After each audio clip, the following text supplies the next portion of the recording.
Hi, I'm Sean Crowley, and I'm the head of customer success and pre-sales engineering for North America at OpenLegacy.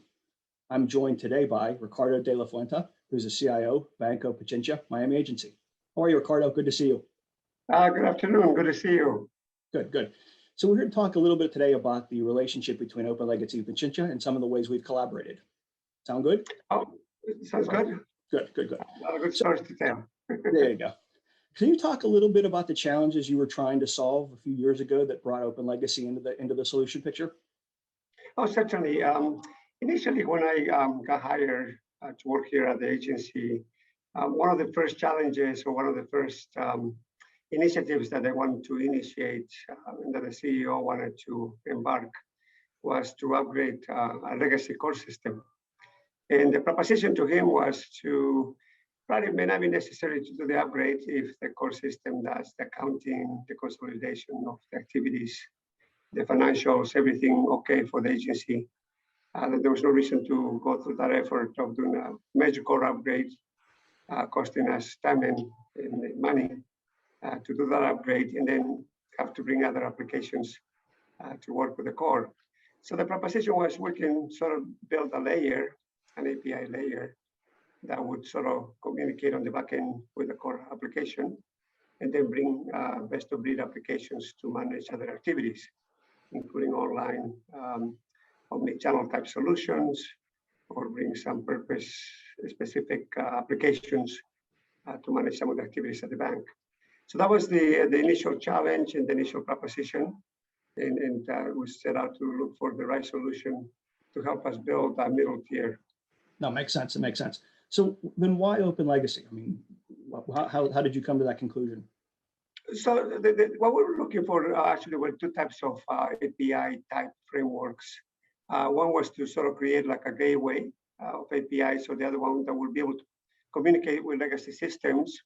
Our Data Pro core banking solution sits on top of the AS400 platform. And so we wanted to be able to communicate with an IBM i-Series operating system and the different sort of data structures that they have. And OpenLegacy offered the ability to do that. And on the front end, we've been able to communicate with other applications.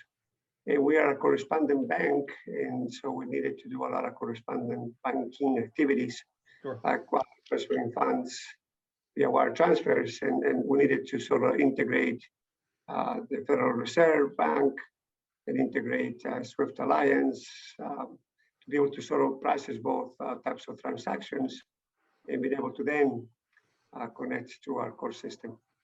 That makes sense. I mean, and look, that's our sweet spot. You know, that's really what our strong point is. So, you know, from a customer's perspective, how long did it take then to implement the solution? Actually, the solution was relatively quick. One of the bigger challenge for us was actually migrating a number of different interfaces that we have between different systems and the core. We used to conduct most of our wire transfer processing in the core application. So we wanted to extract that activity outside of the core because we wanted to be able to process wires as if it was a factory. We needed to process multiple transactions a day. We would convert the SWIFT messages to Fed messages and vice versa. And so the core was not set to help us process multiple wires in the 200-300 range a day volumes. So we deployed another solution called FedLink that sort of sat in the middle. And then we use OpenLegacy to interconnect FedLink with the core. So that process took us a bit longer than implementing OpenLegacy. OpenLegacy was pretty much up in a few days. That was communicating with the core and was also communicating with some applications on the front end. FedLink was a bit more complicated, and we went through different phases from phase 1 to phase 3. And we actually concluded phase 3 during the pandemic, and we have been pretty successful since then. On average, we used to process 200 wires a day, and today we can do 600, 700 wires on average, and we have been able to process up to 1,300 wires a day, and we can even go higher. But yes, so the major challenge was the integration of the platforms. The OpenLegacy was the easy part. Having a different application in front of the core, communicating via APIs, I had to also communicate with the Federal Reserve Bank and also with the SWIFT Alliance Bureau to be able to process wires from international sources as well as national in the US. Super, super, super. So now that the solution's in place, what impact have you seen? I mean, other than some of the speed metrics you just mentioned? Well, we had to become an open bank, open platform bank, and so even though the core is a legacy core, we have maintained the legacy core with some upgrades on the hardware and with some upgrades on the versions of the software as well. But for the most part, the most success that we have had is actually going digital and automating some of the processes to process the approvals, the reviews, the workflow process that we do point to point. So when we take a Fed wire and convert it to SWIFT, we have to post that into the core application. So that has been probably the emphasis in terms of automation, in terms of efficiencies, and becoming a bit more sort of a factory type production in terms of the platform functioning across all these APIs and these open platforms that we have deployed. No, makes sense, makes sense.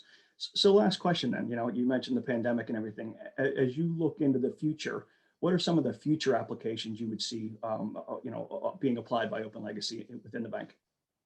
Well, we're trying to bring all kinds of payment systems. We're evaluating Ripple, we're evaluating different types of solutions.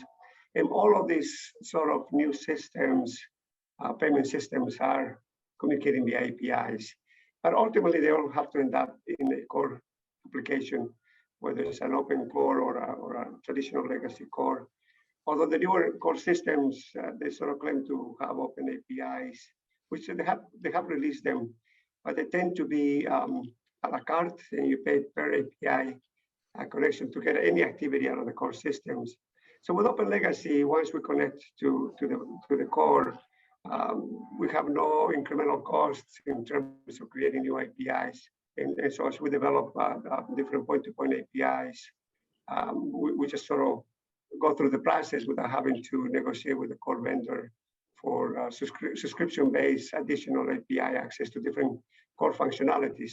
So we have extracted all of that outside of the core, and we just have one connection point to the core through OpenLegacy. Okay, super. Well, as always, I really appreciate your time. We certainly appreciate your business and you telling your story. We look forward to a continued, very joyful partnership. And again, thank you. Very good talking to you as usual. You're very welcome, and I'm very happy to be able to communicate the good news that it is Pichincha Miami's transformation using APIs and having OpenLegacy as the key element in that transformation. Awesome. Thank you again. Appreciate your time. Oh, you're very welcome. Have a good day. Take care. Bye-bye.